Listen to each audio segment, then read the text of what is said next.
நேர்களே, இன்னைக்கு முக்கியமாக பேச போகிறது ரெண்டு விஷயம் பேச போகிறோம். ஒன்று, த போர்ட் ஆஃப் பீஸ்னா என்ன? யூதர்கள் 72,000 பேரை கொலை செய்த பிறகும் அமெரிக்க அதிபர் டொனால்ட் ட்ரம்பினுடைய நடவடிக்கை.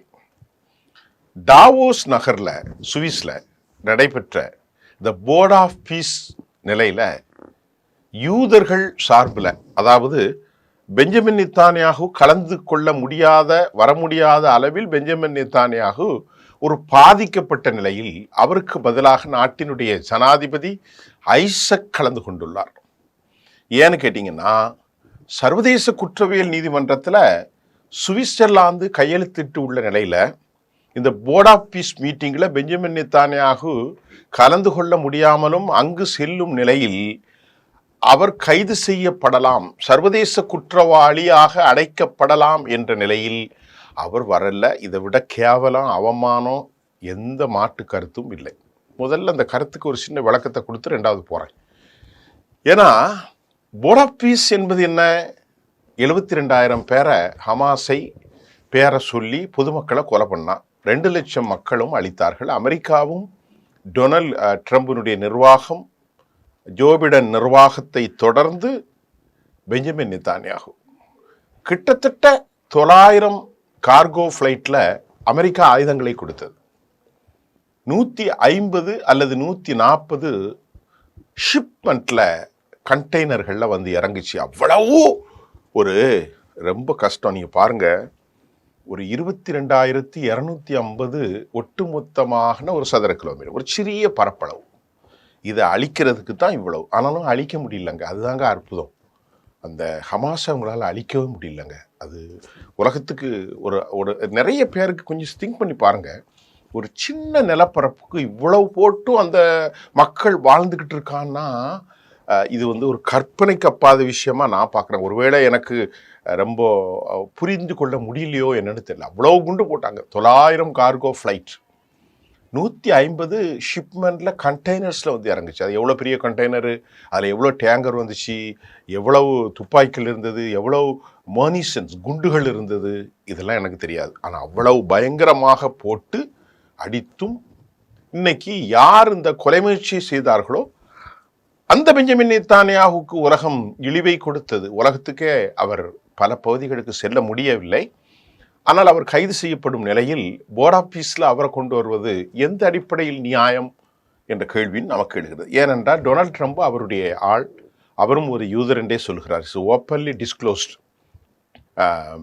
He had been made. அவர் வந்து தனது ஸ்டேட்மெண்ட்டில் என்ன சொல்கிறாருன்னா, நான் ஒரு யூதன், I much pride about itself. நான் இதை சொல்கிறதுல ரொம்ப மதிப்பு. ஹமாஸ் அமைப்பு சார்பில் ஹாசிம் காசிம் பேட்டி கொடுத்துருக்கார். ரெண்டாவது நம்ம பார்க்க போகிறோம். அவர் என்ன சொல்கிறார்? காசிம் ஹாசிம், ஹமாஸினுடைய செய்தி தொடர்பாளர், நாங்கள் இந்த அமைதி குழுவின் செயல்பாடுகளை வரவேற்கிறோம். வரவேற்கிறது மட்டுமில்லை, இந்த பீஸ் ஆஃப் போர்டின் மூலமாக காசாவில் அமைதி திரும்ப வேண்டும்.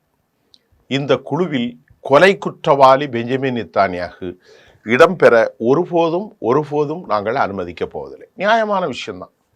இரண்டாவது, அவர்கள் சொல்கிறார்கள், அமெரிக்கா கொண்டு வந்திருக்கக்கூடிய 21 அம்ச அமெரிக்க திட்டத்தில் நாங்கள் அரபு நாடுகளையும் இணைக்கும் வகையில் அமைய வேண்டும் என கோரிக்கையும் கூட ஹமாஸின் சார்பில் ஹஷீம் காஷிம் வைத்திருக்கிறார்.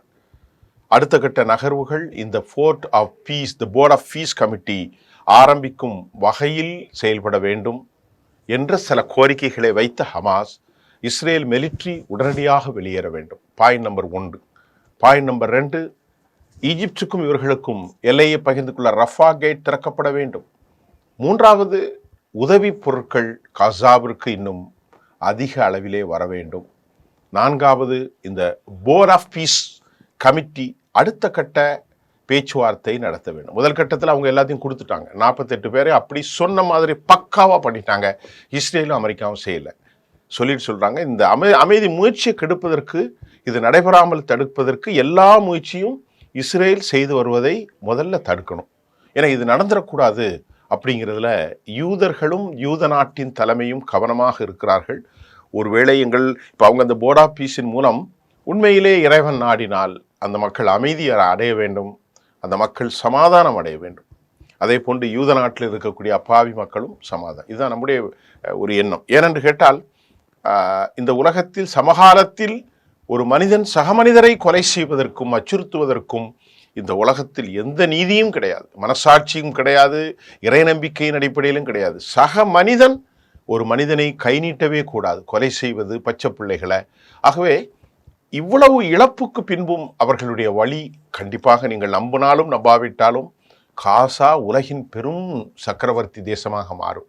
அதற்கான தெரிந்தோ தெரியாமலே அமெரிக்கா இந்த விஷயத்தை செய்ய போகிறது. நாம் இப்போ அடுத்து என்ன செய்தி பார்க்க போறோம்னா, ஈரான் ஏவுகணை களஞ்சியம் மூலம் அமெரிக்கா ஆடி போய் உள்ளது. இதை நான் ஏற்கனவே சொல்லிட்டேன்.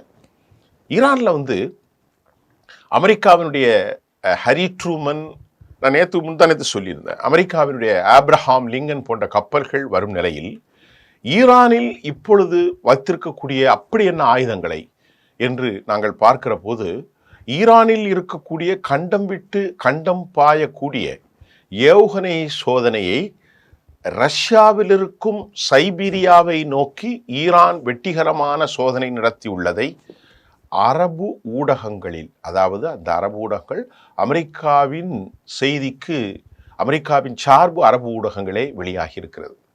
அது 1-2 இல்லைங்க, கண்டம் விட்டு கண்டம் பாயக்கூடிய அந்த ஏவுகணை மிக கடூரமாக அமெரிக்கா வரைக்கும் தாக்கும் என்ற செய்திதான் இப்போது அச்சத்தில் ஆழ்த்திருக்கிறது. இதுவரை உள்நாடு மற்றும் உள்நாட்டினுடைய தேச பாதுகாப்பு என்ற ஈரானுடைய தொழில்நுட்பம் ஆசியாவை தாண்டி யூரோப் நாடுகளிலும் பல்வேறு பகுதிகளில், அதாவது குறிவைக்கக்கூடிய திறன் வாய்ந்த வல்லமை கொண்ட ஈரான் ஒரு தேசமாக மாறியிருக்கிறது என்பதை நிரூபிக்க வேண்டிய அவசியம் இல்லை. அந்த அளவிற்கு நிதர்சனமான உண்மையாக இருப்பதால் ஈரான் மிகப்பெரிய அளவிலான ஏவுகணை கட்டமைப்பை உருவாக்கி வைத்திருக்கும் நிலையில் அரபு ஊடகங்களில் இந்த செய்தி அமெரிக்காவையும் இஸ்ரேலையும், ஏன் அதுக்கு கொஞ்சம் மேலே போய் யூரோப் நாடுகளையும் ஆடி போய் செய்து விட்டது. ஈரானுடைய 12 நாள் போரில் அவங்க பயன்படுத்தின ஏராளமான ஏவுகணைகளை இஸ்ரேல் வெளியே சொல்லாட்டாலும் அமெரிக்காவும் அச்சத்தில் தான் இருக்கிறார்கள். இந்த 12 நாள் கடந்த 2025 ஜூலை மாதம் நடந்த அந்த தாக்குதலில் தற்போது அமெரிக்கா வைத்திருக்கிற அந்த எண்ண ஓட்டத்தில் ஈரான் மிக பயங்கர ஒரு தேசமாக மாறியிருக்கிறது. இப்ப ஈரான்ல பலிஸ்டிக்ஸ் இருக்கிறது, சூப்பர்சோனிக் இருக்கு. இல்லை இந்த குரம் ஷோர் 5 இது ஒரு தொழில்நுட்பம் நிறைந்த புதிய ஏவுகணை என்று சொல்லப்படுகிறது. ஏராளமான முறையில் இருப்பதாக அமெரிக்காவை இந்த குரம் ஷோர் 5 மூலம் கண்டம் விட்டு கண்டம் 10,000 கிலோமீட்டருக்கு அப்பால் தாக்க முடியும் என்ற நிலையில் வல்லமை உள்ள நாடாக ஈரான் மாறியிருக்கிறது. ஈரானுக்கு இந்த தொழில்நுட்பங்கள் அனைத்தையும் வடகொரியா ஜிங்ஜாங் மூலம் கைச்சாத்திட்டப்பட்டிருப்பது, அதாவது கையளிக்கப்பட்டிருப்பது அல்லது ஒப்பு கொடுக்கப்பட்டிருப்பதாகவும் அரபு நாடுகளில் அமெரிக்க தளங்கள் இதன் மூலமாக இஸ்ரேல் நாட்டின் பாதுகாப்பு மிகப்பெரிய அளவிலான பின்னடைவை ஏற்படுத்தும் என்பதை அவர்கள் ரொம்ப ரொம்ப ரொம்ப ரொம்ப கவலையோடு அணுகுகிறார்கள். அதன் விளைவாக மிரட்டலுக்குத்தான் இவ்வளவு பெரிய ஆயுதங்கள் சார்ந்த அமெரிக்க கப்பல்கள் ஈரானை நோக்கி மூவ் பண்றது.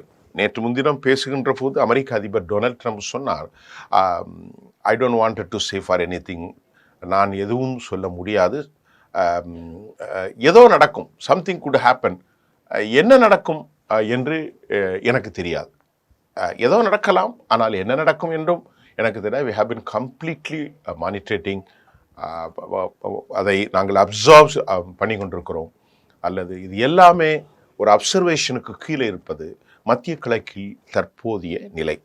அமெரிக்க அதிபர் இன்னொரு விஷயத்தை நாம் பார்க்கின்ற போது, ஈரானுக்கு இந்த கண்டம் விட்டு கண்டம் பாயும் தொழில்நுட்பத்தை ஜிங்ஜாங் கொடுத்திருப்பதை தாண்டி மீண்டும் சொல்வதாக இருந்தால், சைனாவினுடைய HQ-9B air defence system Iran முழுவதும் மிகப்பெரிய அளவிலே ஆன பாதுகாப்பை ஏற்படுத்தும் வகையில் அவர்கள் செட்டப் செய்திருக்கிற செய்தியும் இப்பொழுது வந்திருக்கிறது. சீனாவிலிருந்து இதை தவிர 16 கார்கோ விமானங்கள் மூலம் இராணுவ தொழில்நுட்ப சாதனங்களை சீனா ஈரான் நாட்டினுடைய பாதுகாப்பு கருதி அவங்க அனுப்பி வைத்திருக்கிற செய்திக்கும் சந்தேகம் இல்லாமல் உறுதி செய்யப்படுகிறது. இதற்கிடையிலே ஈரானுடைய அதிபர் ஆயத்துல்லா அலி காமினி ஆற்றிய உரையில் அவர் என்ன சொல்றாருன்னா, நாடு முழுவதும் தழுவிய இந்த போராட்டத்தின் போது 250 மசூதிகள் திட்டமிட்டு அழிக்கப்பட்டது என கூறியிருக்கிறார். எந்த ஒரு முஸ்லீமும் மசூதி அழிக்க மாட்டான், எந்த ஒரு தீவிரவாதியும் அழிக்க மாட்டான் என்பதுதான் அவருடைய பேச்சு. அவர் என்ன சொல்றாருன்னா, இந்த செயலில் ஈடுபட்டவர்களை எதிரி படைகள் என்று வர்ணித்தவர். நல்லா கவனிங்க, இது முழுமையாக வெளிநாட்டில் உள்ள எதிரி கும்பல் தான். மசூதிகள் 250 மாஸ்க டெஸ்ட்ராய்ட் செஞ்சிருக்கிறாங்க. ஆகவே ஆயத்துல்லா கெமைனி அவர் சொல்கிறார், இந்த படைகள் ஈடுபட்டவர்களை எதிரி படைகள் என்று வர்ணித்த ஆயத்துல்லா கெமைனி, இந்த கலவரக்காரர்களின் நோக்கம் புனித தலங்கள், அதாவது மாஸ்க், வீடுகள், அலுவலகங்கள், தொழில்துறை மையங்கள், இதுதான் அவங்களுடைய அசைன்மெண்ட் என்று சொல்லியிருக்கிறார். அது மட்டும் இல்லாமல் ஈரானுடைய அதிபர் அவருடைய தலைவருடைய கூற்றுப்படி துரோகிகள் மற்றும் பயிற்சி பெற்ற ஏஜெண்டுகளின் தலைமையில் அறியாத மக்கள் இந்த மோசமான செயல்களில் மிக கடும் குற்றச்சாட்டுகளில் இன்ஸ்டிகேட் ப்ரோவோக் பண்ணப்பட்டிருக்கிறார்கள் என்பதையும் ஈரானுடைய உச்சபட்ச தலைவர் சையத் அலி கமேனி சொல்லியிருக்கிறார். ஈரானுடைய அதிகபட்ச கட்டுப்பாடுகள், இணைய கட்டுப்பாடுகள், அதாவது கட்டுப்பாடுகள் காரணமாக தாக்குதலுக்கு உள்ளான அல்லது தீ வைக்கப்பட்ட மாஸ்க் மசூதிகளின் எண்ணிக்கையை ஊடகங்களால் இன்று கூட இதுவரை சுயாதீனமாக உறுதி செய்ய முடியவில்லை. ஏன்னால் எங்கே எவ்வளோ மாஸ்க் போயிருக்கு அப்படிலாம் தெரியல. இஸ்லாமிய குடியரசான ஈரானில் தங்கள் உரிமைகளுக்காக போராடுபவர்களுக்கு வெளிநாட்டு பாதுகாப்பு முகமைகளுடன் அந்நிய சக்திகளோடு தொடர்புடைய இந்த ரயோட்ஸில் கலவரக்காரர்கள், கிளர்ச்சியாளர்கள், டெரரிஸ்ட் மற்றும் பயங்கரவாதிகள் என்று வர்ணிக்கப்படுவது இது முதல் முறை அல்ல. ஈரானுடைய அரசு ஊடகங்கள் நாட்டில் எரிக்கப்பட்ட மாஸ்க் மசூதிகளின் படங்கள், வீடியோக்கள் பரவலாக ஒளிபரப்பி உள்ளிருக்கிறது. இது அங்குள்ள தெஹ்ரான் நியூஸ் ஏஜென்சி, அது மட்டும் இல்லாமல் ஈரானில் இருக்கக்கூடிய சாதிக்கியா த ஃபர்ஸ்ட் ஸ்கொயரில் உள்ள இமாம் ஜாஃபர் அலி சாதிக் மாஸ்க் மற்றும் டெஹ்ரானில் இருக்கக்கூடிய அபுசார் மாஸ்க் போன்றவை அடங்கும் என்ற செய்தியும் நாம் இப்போது உங்களிடத்திலே சொல்கிறோம். இந்த நடவடிக்கையை மொசாத்தினுடைய கூலிப்படைகள் தான் செய்திருக்கிறது என்பதையும் ஈரான் உறுதிப்படுத்தியிருக்கிறது. ஈரானுடைய சமூகத்தின் பெரும் பகுதி மதப்பற்று கொண்டது என்றும், நிச்சயமாக ஈரானுடைய மக்கள் இஸ்லாத்தை எதிராக செய்ய மாட்டார்கள், ஈரானில் இஸ்லாத்தை முற்றிலுமாக ஒழித்துவிட முடியும் என்ற கருத்து வரலாற்று ரீதியாக ஒரு தவறான புரிதல் என்பதையும் உச்சபட்ச தலைவர் சையத் அலி கமைனி கூறியிருக்கிறார்.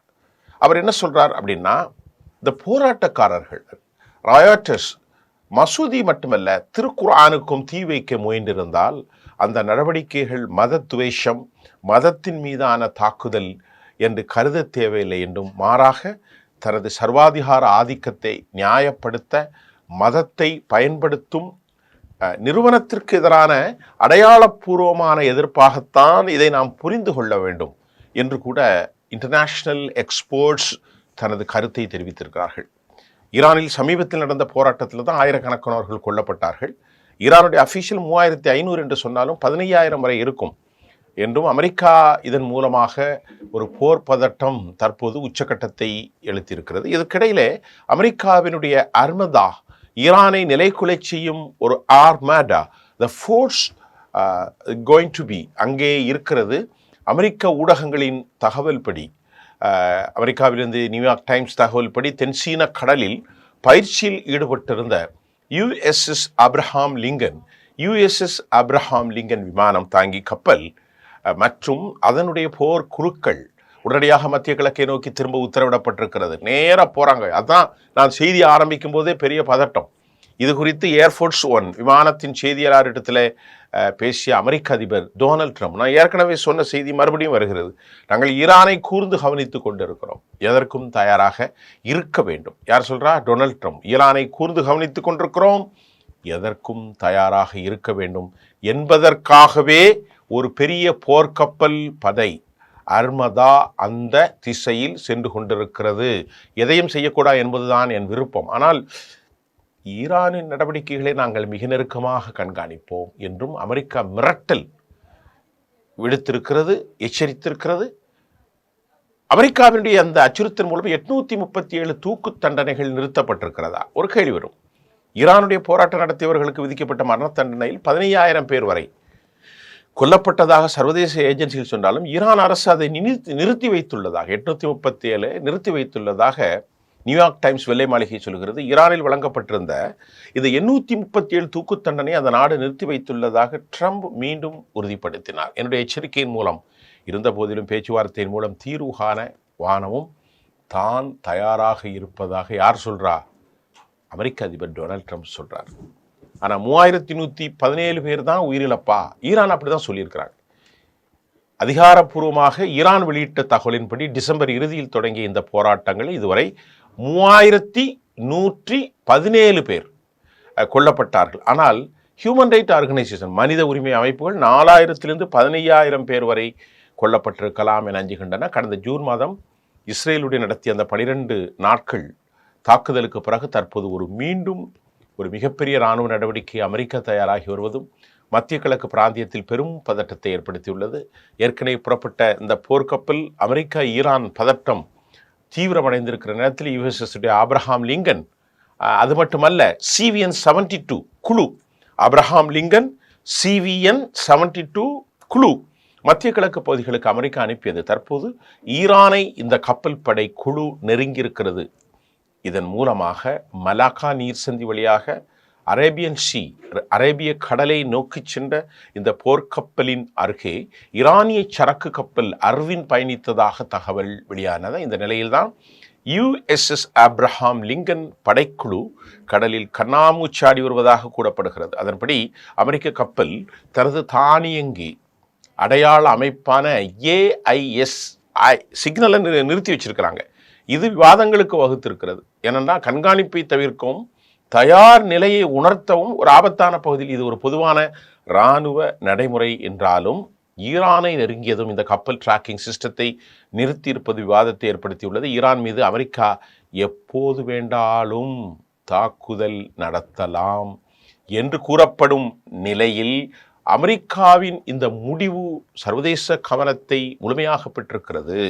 அமெரிக்கா ஈரானிடையே நிலவும் கடும் பதட்டங்களுக்கு பதிலளிக்கும் விதமாக எடுக்கப்பட்ட இந்த நடவடிக்கையை மத்திய கிழக்கில் புதிய புதிய புதிய கவலைகளை எழுப்பொழிந்திருக்கிறது என்கின்ற செய்தியோடு நான் உங்களுக்கு நிறைய விஷயம் சொல்லியிருக்கிறேன். இது இன்றைக்கு காலை நேற்று நள்ளிரவிலிருந்து வரக்கூடிய ஒரு மிகப்பெரிய விஷயம். அதை தாண்டி இஸ்ரேலுடைய பாதுகாப்பு குறித்து அச்ச உணர்வுகள் ஏற்பட்டிருக்கிறது. பெஞ்சமின் நெத்தானியாகுடைய அறிவின்படி 700 ஏவுகணைகள் ஒரே நேரம் எங்கள் மீது வீசப்பட்டால் ஈரானுடைய ஆட்சி கவிழ்ப்பு சாத்தியம் என்றும் அவர் சொல்லியிருக்கிறார். இஸ்ரேல் அமெரிக்கா ரகசிய திட்டம் என்ன என்பது யாருக்கும் தெரியாது. ஈரான், சிரியா மற்றும் லெபனான் ஆகிய நாடுகளில் ஈரான், சிரியா மற்றும் லெபனான் ரெடார் கருவிகளை கட்டுப்பாடுகளோடு தன்வசப்படுத்தி வைத்திருப்பதாகவும் கூட பல்வேறு உளவு தகவல்கள் பல்வேறு சோர்ஸ் மூலம் பெற்று வருவதாக தகவல் வெளியாக இருக்கிறது. இதுக்கிடையில் சீனாவில் இருக்கக்கூடிய எலக்ட்ரானிக்ஸ் வார்ஃபேர் சிஸ்டம் ஈரான் தொழில்நுட்பங்கள் டெக்னோக்ரஸ் மூலமாக துறைமுகம் முழுவதும் ஈரான் பாதுகாப்பு வளையத்தில் கொண்டு வந்துட்டாங்க. Iran prepared to enter the battle அப்படி தான் சொல்ல முடியும். இப்போ நான் அந்த செய்தி சொன்னதெல்லாம் நீங்கள் பார்த்துருக்கீங்க. மத்திய கிழக்கு பதட்டத்தில் இருக்கிறது, மிக பெரும் பதட்டத்தில், மிக பெரும் சூழ்நிலையில் எந்த நேரமும் எதுவும் நடக்கலாம். இதுதான் கவலைக்குரிய ஒரு செய்தியாக இருக்கிறது. இந்த உலக நாடுகளில் ஃபுல்லாக ஷேர் மார்க்கெட் அமெரிக்கா 1.4 ட்ரில்லியனை இழந்திருக்கிறது. அமெரிக்கா எவ்வளோ 140 லட்சம் கோடி காலி அமெரிக்காவில். இந்த ஷேர் மார்க்கெட்டில் 140 லட்சம் கோடி அமெரிக்கா காலி. அமெரிக்கா தன்னுடைய பொருளாதாரத்தை இப்படி இழக்க போகிறதா? நிறைய கேள்விகள் தொங்கியிருக்கிறது. அடுத்த செய்தியோடு மிக மிக மிக அப்ரோப்ரியேட்டடாக அத்தென்டிசிட்டியான செய்திகளோடு நான் உங்களை சந்திக்கின்றேன். நன்றி.